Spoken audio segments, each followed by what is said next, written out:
अभी समय ठीक नहीं है शराबबंदी लागू करने के लिए। हम चाहते थे शराबबंदी हो, लेकिन इसे लागू करने के लिए समय ठीक नहीं। कांग्रेस की प्रदेश प्रभारी कुमारी शैलजा का ये बयान चुनावी साल में छत्तीसगढ़ की सियासी तपिश को और बढ़ा गया। शराबबंदी बीते चुनाव के उन वादों में शुमार था जिसने 15 साल की रमन सरकार को हटाने और कांग्रेस को सत्ता में लाने में खास रोल निभाया था। कांग्रेस ने कुछ आदिवासी इलाकों को छोड़कर पूर्ण शराबबंदी का वादा किया था, लेकिन अब ऐसा क्या हो गया कि कांग्रेस इसे सिरे से नकार रही है? तो प्रदेश प्रभारी से इसके पीछे की वजह भी जान लीजिए। चाहते थे कि शराबबंदी हो, लेकिन जब यहाँ के लोगों से बातचीत और बहुत कुछ इसके बारे में जब ग्राउंड वर्क किया, तब ऐसा लगा कि अभी समय ठीक नहीं है शराबबंदी लागू करने के लिए। ये तो देखो, हमारा घोषणा पत्र व्यापक रूप से लोगों से बातचीत, लोगों का इनपुट ले रहे हैं हम। उसके बाद हमारा घोषणा पत्र जारी होगा, तब आप देखिए। कुमारी शैलजा से पहले सीएम भूपेश भी ये कह चुके हैं कि वो नशाबंदी चाहते हैं, लेकिन लोगों की जान की कीमत पर नहीं। हालांकि बीजेपी इस मुद्दे पर फ्रंट फुट पर आ चुकी है। पहले पूर्व सीएम रमन सिंह इसे घोषणा पत्र में शामिल करने का इशारा कर चुके हैं, तो नेता प्रतिपक्ष नारायण चंदेल कांग्रेस से आए इस बयान पर हमलावर हो गए। चंदेल ने न सिर्फ शराबबंदी पर कांग्रेस को घेरा, बल्कि कथित शराब घोटाले और जनता को गुमराह करने के भी आरोप लगाए। किस समय का वो इंतजार कर रहे हैं? आपने झूठा वादा प्रदेश की जनता से क्यों किया? प्रदेश का आम आवाम इस बात को पूछ रहा है। आज नकली शराब से, अवैध शराब से लोगों की मौत हो रही निरंतर। नकली शराब का कारोबार चल रहा है, सत्ता पक्ष के लोग उसमें शामिल हैं। शैलजा जी इस पर कुछ नहीं कहती। बीजेपी के हमलों से तर कांग्रेस में भी शराबबंदी को लेकर एक सुर नहीं है। डिप्टी सीएम सिंहदेव कह चुके हैं कि हम जनता से किए वादे पूरे नहीं कर पाए, तो वहीं आदिवासी नेता कवासी लखमा शराबबंदी को लेकर अलग सुर में नजर आते हैं। तो इस पर सबसे बड़ा सवाल यही कि क्या जनता से जुड़े सबसे बड़े मुद्दे पर चुनावी साल में सिर्फ राजनीति ही गरमाएगी, और क्या चुनाव दर चुनाव इस मुद्दे को भुनाकर फिर छोड़ दिया जाएगा? शराब को लेकर न जाने कितनी कहानियां, किस्से, गाने, फिल्में हमने देखी है। हमारे सियासतदारों ने भी देखी होगी, हमारे मंत्री विधायकों ने भी देखी होगी। हर कोई कहता है कि शराब खराब है, जानलेवा है। शराब जब इतनी ही जानलेवा है साहब, तो फिर हमारे मुल्क में शराब को लेकर इतनी छूट क्यों है? मौका सियासी है, उस लिहाज से हम अगर आज शराब की बात कर रहे हैं तो आपको कोई हैरत की बात नहीं लगनी चाहिए। लेकिन आज हम शराब पर बात इसलिए कर रहे हैं क्योंकि शराब ने एक बार फिर से एक परिवार को तहस नहस कर दिया है। जिस जांजगीर में 3 महीने पहले 3 लोगों की मौत हुई थी, उसी जांजगीर में जहरी शराब ने 2 और मौतें ले ली। हंगामा शायद और भी ज्यादा होता, लेकिन क्योंकि चुनाव है इसलिए शायद और ज्यादा हो रहा है। ऐसे में सियासी शोर मचना लाजमी है। सबसे बड़ी बात यह है कि यहां से आगे नहीं बढ़ाएंगे, इस तरह की बात आ रही है। लेकिन जिस बात की तरफ आपको आगे बढ़ाना चाह रहे हैं वो दरअसल यह है कि जिस प्रदेश में शराबबंदी की मांग बीजेपी लगातार कर रही है, कांग्रेस ने अपने घोषणा पत्र में भी उस शराबबंदी का लगातार जिक्र किया था। 24 घंटे पहले ही कांग्रेस की प्रदेश प्रभारी शैलजा के बयान सामने आने से उन्होंने साफ तौर पर कहा कि शराबबंदी यहां नहीं हो सकती। तो क्या शराबबंदी नहीं होने से ही शराब माफिया बेखौफ हो गए? क्या जांजगीर अवैध शराब का अड्डा बन गया है? और एक बात कि कहीं ये सियासी चाल तो नहीं? नमस्कार, आज का मुद्दा में आप सभी का स्वागत है। मैं हूं आदित्य रामदेव। आज हम चर्चा इस बात को लेकर करेंगे कि शराब को लेकर जो डर शराबबंदी के बाद होना चाहिए था, वो आखिरकार शराब की बिक्री होते हुए भी क्यों है? क्यों जान ले रही है शराब? जहरीली शराब का शोर हम बिहार में सुनते हैं क्योंकि वहां पर शराबबंदी है। छत्तीसगढ़ में भी वो शराब में जहर क्यों और कैसे घुल रही है? क्या ये कांग्रेस सरकार को बदनाम करने की साजिश है? कहीं इसके पीछे भी बीजेपी का हाथ तो नहीं? क्योंकि सियासी जोर आजमाइश के बीच आज नहीं तो कल ये बयान भी कहीं ना कहीं से सामने आ सकता है। चलिए चर्चा की हम शुरुआत करते हैं। शराब पर बहकती सियासत। हमारे साथ 3 बहुत खास मेहमान मौजूद हैं। हमारे साथ सुरेंद्र वर्मा जी, कांग्रेस के वरिष्ठ नेता प्रवक्ता, बहुत स्वागत करता हूं उनका। हमारे साथ संजय श्रीवास्तव जी हैं, भारतीय जनता पार्टी के वरिष्ठ नेता प्रवक्ता, बहुत स्वागत करता हूं उनका। हमारे साथ रामप्रताप तिवारी जी हैं, वरिष्ठ पत्रकार है, बहुत स्वागत करता हूं उनका। सबसे पहले मैं, चूंकि पूरा मुद्दा जांजगीर से जुड़ा हुआ है और कांग्रेस की सरकार है, सुरेंद्र जी से शुरुआत करता हूं। सुरेंद्र जी, क्या कर रही है साहब सरकार आपकी? आप लोगों ने मुख्य चुनाव आयुक्त की प्रेस कॉन्फ्रेंस सुनी थी, मैंने सुनी थी, आपने भी सुनी होगी, राम अवतार जी ने सुनी होगी। उन्होंने कहा था कि शराब बंद कीजिए, शराब पीने वालों की सांसें बंद करने के लिए नहीं कहा था। सुरेंद्र जी, आदित्य जी, आप पहले की स्थिति को भी देखे हैं और वर्तमान सरकार में जो स्थिति है उससे भी आप वाकिफ हैं। जिस तरह से सूखे नशे का व्यापार, जिस तरह से गली गली में हुक्का बार, जिस तरह से गोलियां बिकती थी नशीली, लगातार प्रशासनिक सक्रियता बढ़ी है, कार्रवाई बढ़ी है। और शराब के मामले में भी आपको याद होगा आदित्य जी, ये वही छत्तीसगढ़ है जहां 2016 में गोवा को पीछे छोड़ के प्रति व्यक्ति शराब के खपत के मामले में छत्तीसगढ़ नंबर 1 हुआ करता था। आज 16वें क्रम पर है। देसी और अंग्रेजी दोनों के मात्रा में कमी आई है। निश्चित रूप से यह सामाजिक बुराई है। राजनीतिक निर्णयों से ज्यादा आम जनता की सहभागिता और सभी तरह के लोगों का उसमें सामाजिक, उसमें धार्मिक, उसमें राजनीतिक संगठनों का भी सहभागी होना जरूरी है, तभी यह सफल हो सकता है। आपने देखा होगा पिछले समय, दिवाली के समय में 100 से ज्यादा मौतें उस गुजरात में हुई है जहां 60 साल से ज्यादा हो गए शराबबंदी को। सबसे ज्यादा शराब की खपत मेडिकल परमिट पर जो ब्लैक में वहां पर बिकती है। जिस प्रकार से बिहार में हमने देखा कि लाखों लोग जेल में ठूस दिए गए छोटे छोटे अपराध में, जो आदी हैं। तो किसी भी तरह का जो नशा है वो मानव जीवन के लिए, समाज के लिए सही नहीं है। और इस दिशा में सभी राजनीतिक दलों को मिलकर प्रयास करना चाहिए। और भूपेश सरकार ने पहले दिन से ही जो हमने कमेटियां बनाई हैं उसकी अनुशंसा पर ही यहां पर सभी जिलों में नशा मुक्ति वार्ड बना है। जिस प्रकार से सूखे नशों के खिलाफ कार्रवाइयां हुई है, गांजे की तस्करी के खिलाफ आप देख रहे हैं आए दिन बड़ी कार्रवाइयां हो रही है। जो हुक्का बार थे उसको बंद कराए गए हैं, 103 दुकानें बंद हुई है और क्रमिक रूप से खपत में कमी आ रही है, चाहे अंग्रेजी हो या देसी। तो सरकार उस दिशा में प्रयास कर रही है, लगातार काम कर रही है। 60% से ज्यादा क्षेत्र छत्तीसगढ़ के पेशा के दायरे में आते हैं, बस्तर और सरगुजा के। वहां पर पेशा कानून लागू हो चुका है, स्थानीय आबादी को अधिकार दिया गया है, ग्राम सभा में निर्णय ले। संजय जी, जो मैंने सवाल अभी सुरेंद्र जी से अभी पूछा था, शायद अच्छा लगा होगा आपको, लेकिन यहाँ जो घटना हुई है संजय जी, वो आपके नेता प्रतिपक्ष आते हैं वहां से, जांजगीर से। क्या सिर्फ नमक छिड़कने के लिए है नेता प्रतिपक्ष? क्या उनको नहीं पता चला अवैध शराब बिक रही है? उन्होंने कभी कोई प्रोटेस्ट नहीं किया? उन्होंने कोई चिट्ठी लिखी हो सीएम को, कहीं जाकर मना किया, ये बताया हो कि यहाँ अवैध शराब बिकती है? क्या केवल राजनीति करने के लिए है नेता प्रतिपक्ष वहां से? नहीं, ऐसा क्यों कहा जा रहा है आदित्य जी? नमक छिड़कने का विषय ही क्यों है? देखिए, ये बात एक सामान्य तौर पर नहीं है कि कोई सरकार चल रही है और उसमें शराब के कारण कोई जहरीली शराब ये मौतें हो रही है। ये सामान्य विषय नहीं है। देखिए, विषय इसलिए बहुत बड़ा है इस सरकार के खिलाफ में कि आपने जो महत्वपूर्ण घोषणा पत्र, जिसका जिक्र आप बार बार करते हैं कि घोषणा पत्र के महत्वपूर्ण बिंदुओं को हमने पूरा किया है, आखिर इनको किसने कहा था कि अपने घोषणा पत्र में आप शराबबंदी शामिल करिए?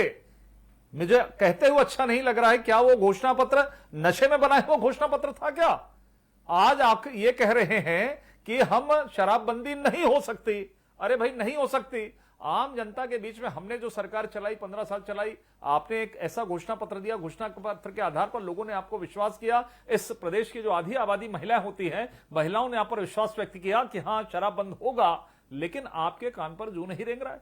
और हम पर यह लांछन क्यों कि हम छिड़क रहे हैं? हम तो हर महीने, कोई एक ऐसा महीना नहीं, कोई एक हफ्ता नहीं जब हम शराब के खिलाफ में आंदोलन नहीं कर रहे हैं। शराब के मामले को लेकर हम सरकार को लगातार हम हैमरिंग कर रहे हैं कि नहीं, हम बता रहे हैं कि नहीं, लेकिन शराब के मामले में सरकार इतनी कमजोर है कि क्योंकि उसका मामला बहुत स्पष्ट है कि शराब से जो आय होती है, राजस्व बढ़ता है, वो तो एक विषय है, लेकिन अनधिकृत आय, जिस मामले में 2000 करोड़ रुपए का मामला सामने आया, जेल की सलाखों के पीछे, घपलाबाजी में लोग पीछे हैं, ये मुख्य कारण है। और आज आम जनता को, विशेषकर महिलाओं को ये लग रहा है कैसी सरकार है। और लगातार घटनाएं हो रही है, लगातार घटनाएं हो रही है। अभी आपने देखा वक्तव्य, और पीछे ही बात कर रहे हैं, गुजरात की बात कर रहे हैं, बंबई, दिल्ली, अपना घर संभल नहीं रहा है, दुनिया की बात कर रहे हैं। तो मुझे लगता है अपने घर पर आप चुनाव के मुहाने पर खड़े हैं। आज भी आपके पास में मौका है। हम तो मांग करते हैं कि आप आज भी आप शराब बंद करिए और कहिए कि हां, हमने वादा पूरा किया है। शराब के मामले में, मौत के मामले में राजनीति, सियासत नहीं होती आदित्य जी, इसलिए आपको समझना चाहिए। और आज मुझे कहते हुए बड़ी तकलीफ है कि आज ऐसा कोई नशा नहीं जो छत्तीसगढ़ में नहीं हो रहा है। हर एक प्रकार का नशा, और ये जो चीजें हो रही है, नशे के कारण ही इस प्रकार की चीजें हो रही, चाहे वो दुर्घटना हो, चाहे मौतें हो, चाहे बलात्कार के मामले हो। आज रायपुर शहर के अंदर में रक्षाबंधन में नशे में लिप्त युवकों ने 2 बहनों के साथ में रेप कर दिया। सरकार को कहीं कुछ, अजी शैलजा जी बोल रही है शराब बंद नहीं होगा। तो मुझे लगता है शराब का इतना बड़ा दबाव है, उस दबाव के तले सरकार दब गई है, कुचल गई है सरकार। लेकिन शराब के मामले में बेशर्मी के साथ इस बात को कहती है कि हम शराब को बंद नहीं करेंगे। इससे बड़ा दुर्भाग्य नहीं हो सकता, वो इसलिए भी ज्यादा कि आपके घोषणा पत्र का सबसे महत्वपूर्ण बिंदु था कि हम शराबबंदी करेंगे। आज पेशा कानून, तमाम प्रकार के, अरे बाकी जगह करिए ना, शहर के अंदर में ये चीजें हो रही है। पेशा कानून करके रायपुर में पैसा लगा है, बिलासपुर में पैसा लगा है, शहर में पैसा लगा है। क्या बात क्या कर रहे हैं आप? शराब के मामले में ये अपनी सरकार को बचाने के लिए कर रहे हैं। घटना हुई है, माफी मांगना चाहिए कि हां इस तरह की घटनाएं हैं और उसके पीछे यदि कोई कारण है तो शराब का मामला है। और अब तो घोटाले भी सामने आ गए। एक से लोग हैं, पुरानी सरकारों की बात कर रहे हैं, अपने ऊपर पर्दा डालने की कोशिश कर रहे हैं। मुझे लगता है ये क्षम्य नहीं है, अभी भी मौका है, आचार संहिता लग जाएगी। शराब बंद करिए और इस छत्तीसगढ़ को शांत वातावरण में जीने दीजिए। महिलाएं परेशान है, बच्चे परेशान है, एक्सीडेंट हो रहा है, लगातार इस तरह की घटनाएं हो रही है। इससे बड़ा दुर्भाग्य मुझे लगता है प्रदेश के लिए नहीं हो सकता। रामदर जी, जो जहरीली शराब है वाकई में इसकी एंट्री हमारे प्रदेश में हो चुकी है, लेकिन टाइमिंग ऐसी कि संदेह भी जरूर पैदा हो रहा है। ये है क्या पूरा खेल? थोड़ा समझाने की कोशिश करेंगे। देखिए, शराब जो है, अवैध शराब बिकने का काम और जहरीली शराब बिकने का काम पिछले सरकार में भी हुआ है, पिछले सरकार में भी मौत हुई है। अभी सवाल ये आ रहा है कि शराबबंदी की बात जो है वो कांग्रेस ने अपने घोषणा पत्र में की है, तो यहाँ पर ही कारण ही विवाद बढ़ा है और लोगों की अपेक्षाएं भी बढ़ी है।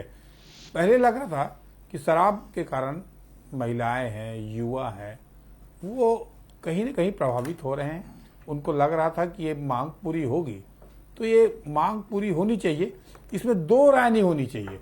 अभी तक हम देखते हैं आदित्य, जो सबसे बड़ी बात है, शराब को लेकर दो राय जो बनी है वो रमन सिंह के सरकार में भी बनी, बड़ा दुर्भाग्य की बात है, और भूपेश सरकार के समय भी बन रही। उस समय भी ये कहा गया था कि शराबबंदी के लिए हम दुकानें कम कर रहे हैं, शराबबंदी के लिए हम सरकारीकरण कर रहे हैं। तो इस सरकार ने भी अपने घोषणा पत्र में लाया और शराबबंदी के लिए तरह तरह की कमेटियां बन रही है और बात हो रही है। एक बड़ी सामाजिक बुराई है शराब और नशा। इस नशा को हतोत्साहित कौन करेगा और कैसे करेगा और कौन कदम बेहतरी से उठाएगा, एक बड़ा सवाल है। वो इसलिए बनता है कि कोई भी सरकार, जब भी सरकार बनती है, वो आर्थिक हितों की बात करने लगती है। पहले वेलफेयर की बात करते हैं, सामाजिक उत्थान की बात करते हैं, गरीबी की बात करते हैं, पीड़ितों को न्याय देने की बात करते हैं। परंतु सरकार आने के बाद कोई भी सरकार, कोई एक पार्टी की सरकार नहीं, आर्थिक मुद्दों पर उलझ जाती है। पहले कि उससे राजस्व इतना ज्यादा मिलता है एक नंबर में कि उसके सरकार को लगता है कि ये अगर बंद कर दिए तो बड़ी बड़ी योजनाएं ठप हो जाएगी, पहली बात। दूसरा, अवैध शराब से इतने पैसे अलग अलग समानांतर तरीके से लोगों को फायदा होता है कि शराब को रोकने की जो कोशिश या दृढ़ इच्छा शक्ति होनी चाहिए वो नहीं हो पाती है। तो अब इस पे राजनीति करना बेईमानी है। इस मुद्दे पर ठोस कदम हो और इसके उपाय होनी चाहिए। कई परिवार उजड़ रहे हैं, युवकों जो है वो गलत दिशा में जा रहे हैं, एक फैशन बनता जा रहा है, बिना शराब के अब पार्टी नहीं हो रही है। तो ये समाज में व्यापकता इसका बड़ा तेजी से फैला है।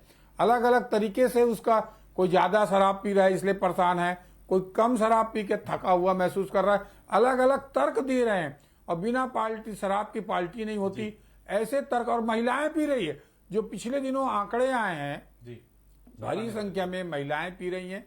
तो अब समाज किस दिशा में जा रहा है? तब इन जो सरकार को, जिसको हमने पावर दिया है, वो क्या सोच रहे हैं, एक बड़ा सवाल ये है। और कई सवाल संदेह के घेरे में है कि क्यों ऐसा नहीं हो पा रहा है। सुरेंद्र जी, पहले जो जांजगीर में 3 की मौत हुई थी उसकी रिपोर्ट हम सब ने पढ़ी थी, शायद आपने भी पढ़ी हो।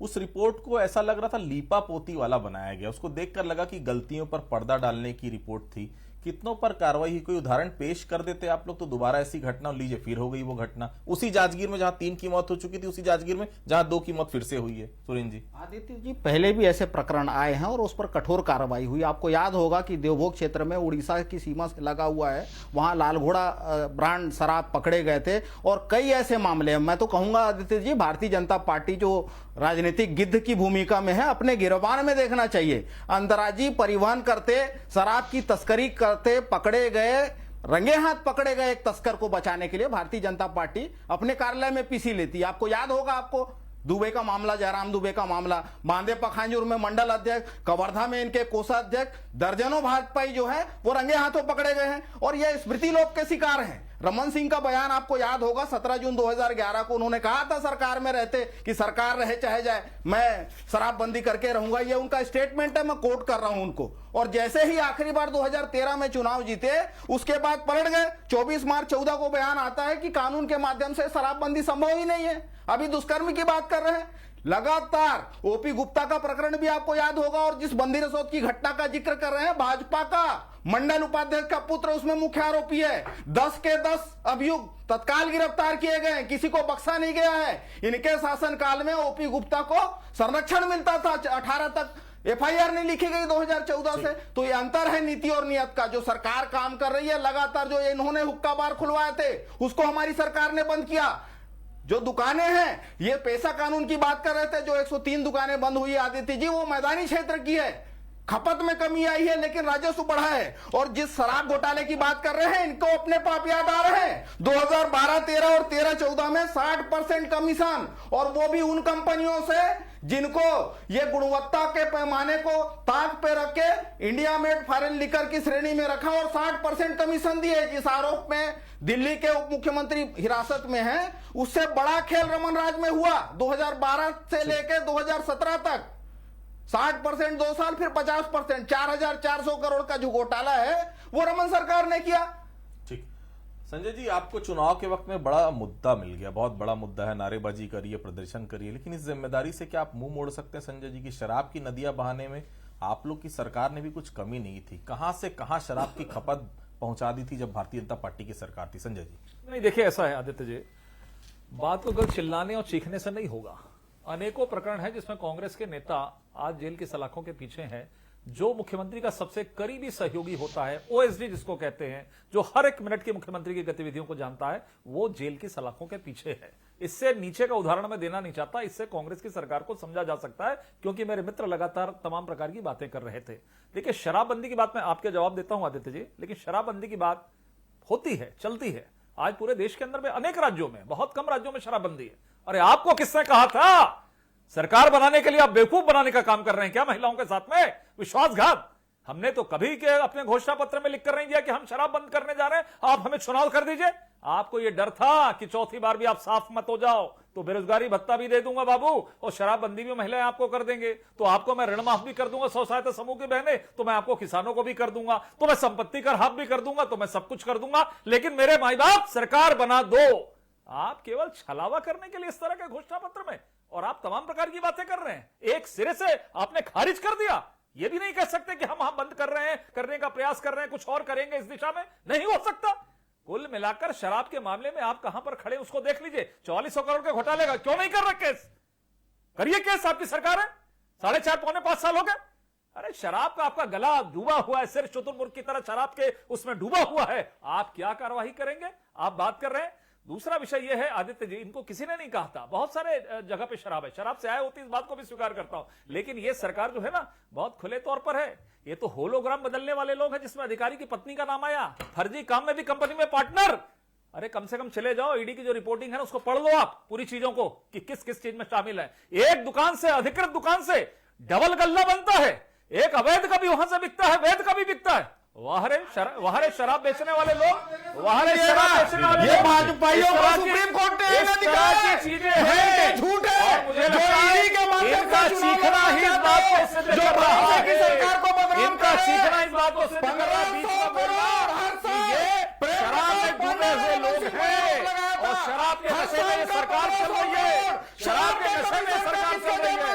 लगातार बच्चियों के साथ में बलात्कार नशे में हो रहा है, लेकिन शर्म आ नहीं रही है। अरे बच्चियों का बलात्कार हो रहा है, इसके बाद भी कहते हैं शैलजा जी आज यदि हो रहा है तो शैलजा जी कहती है कि शराब में हो सकता है। ये बेशर्मी जो है, ये बेशर्मी जो कांग्रेस में है, भाजपा होगा उसी का छापा पड़ेगा, जो बेईमान है उसी का छापा पड़ेगा। संजय जी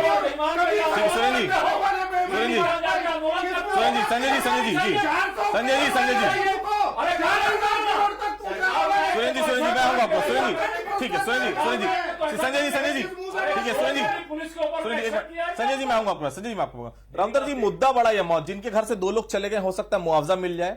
कांग्रेस बोले हमने मुआवजा दे दिया, बीजेपी को मुद्दा मिल जाए, लेकिन आपको नहीं लगता दूसरे जिलों के लिए ये पूरा मुद्दा पनाहगार बन जाएगा, खासतौर से कोचियों के लिए जहरीली शराब का बनना और बिकना? रामधर जी देखिए, अवैध शराब जिस तरीके से बिक रहे हैं और अन्य राज्यों से भी आ रहे हैं, ये बड़ा खतरनाक चीज है। इसको रुकना चाहिए, सख्ती से कदम उठना चाहिए, एक बात। दूसरी बात है कि शराब के लिए एक नीति बनानी चाहिए, सर्वदलीय तरीके से दोनों पार्टियां तय कर लें, क्योंकि हर पार्टी जो है जनता को धोखा देती है, जनता के लुभावने वादे करती हैं कि हम शराब पे काम करेंगे और बाद में नहीं करते हैं। इसका क्या हाल है? इसके लिए ठोस कदम जब तक नहीं उठाएंगे, तब तक जो सत्ता आता है तो सत्ता के मद में फिर जो राजनीतिक दल के लोग हैं अपने बयान बदल देते हैं।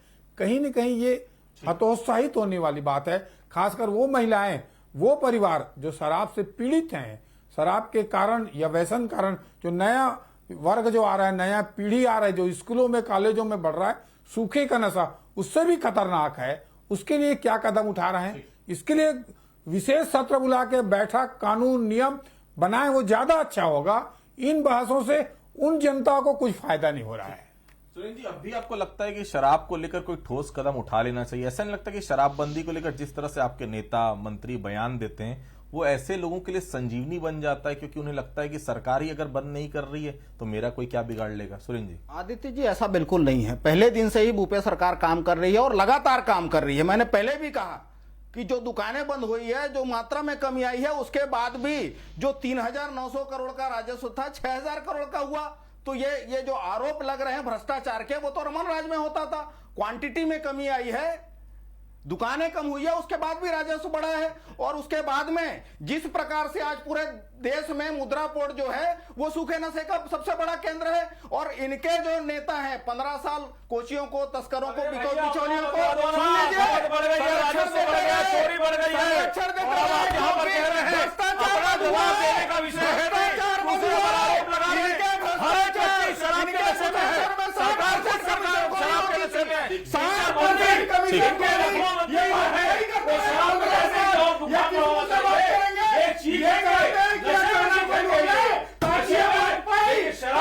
ठीक है संजय जी, सुरेंद्र जी ठीक है, सुरेंद्र जी ठीक है, सुरेंद्र जी ठीक है, संजय जी सुरेंद्र जी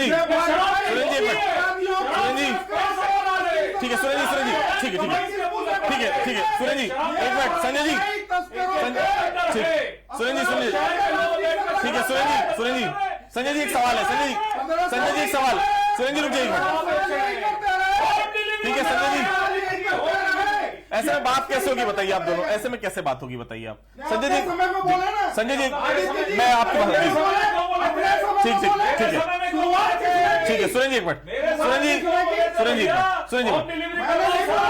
ठीक है, सुरेंद्र जी ठीक है, सुरेंद्र जी सुनिए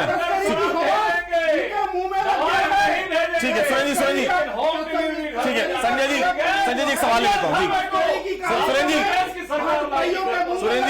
जी एक मिनट संजय जी एक सवाल है, शराब को लेकर आप लोगों के पास कोई ठोस रणनीति है क्या? कोचियों को गिरोह तैयार करने में आप लोगों का भी बड़ा हाथ रहा। 15 साल शराब अगर बिकी है गांव में, तो आगे हो सकता है आपने चलना सिखाया, हो सकता है कांग्रेस दौड़ रही हो, लेकिन इन मौतों के पीछे संजय जवाब दीजिए। सरकार में रहेंगे, ये हमसे क्या सीखेंगे? हम तो बहुत बाद में सरकार में आए हैं। कोचियों का 400 करोड़ के कोचियों का जरूर आरोप लगता था, आपकी सरकार में भी लगा है संजय जी। मैं कह रहा हूँ कोचियों का आरोप जरूर लगता था, और शायद इसीलिए आपको याद होगा आदित्य जी, इसका सरकारीकरण इसीलिए किया गया, ठेकेदारों के माध्यम से जो दुकानों में 60% का क्या ठीक है,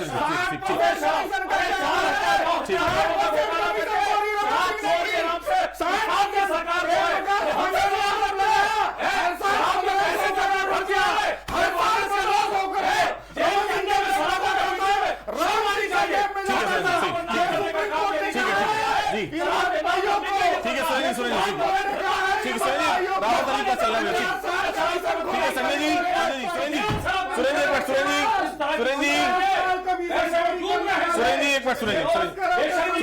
मिनट, संजय जी चाहिए इनको। संजय जी, एक माफी मांगना मिनट, चाहिए। ठीक है, देखिए शराब पर लगातार सियासत जारी, आप देख सकते मांगने का अधिकार नहीं हैं इनको। बीजेपी को बोलिए तो कांग्रेस का शासनकाल, कांग्रेस को बोलिए तो बीजेपी का शासनकाल याद करती है, लेकिन इन मौतों के लिए जिम्मेदार कौन है, दोनों पार्टी को सोचना चाहिए। और निश्चित तौर पर अवैध शराब, जहरीली शराब पर कोई ठोस कानून नियम बनना ही चाहिए। आप सभी हमारे स्टूडियो, आप सभी को बहुत बहुत धन्यवाद। तो आज के मुद्दे फिलहाल इतना ही, बाकी खबरों के लिए आप बने रहिए बंसल न्यूज के साथ। नमस्कार।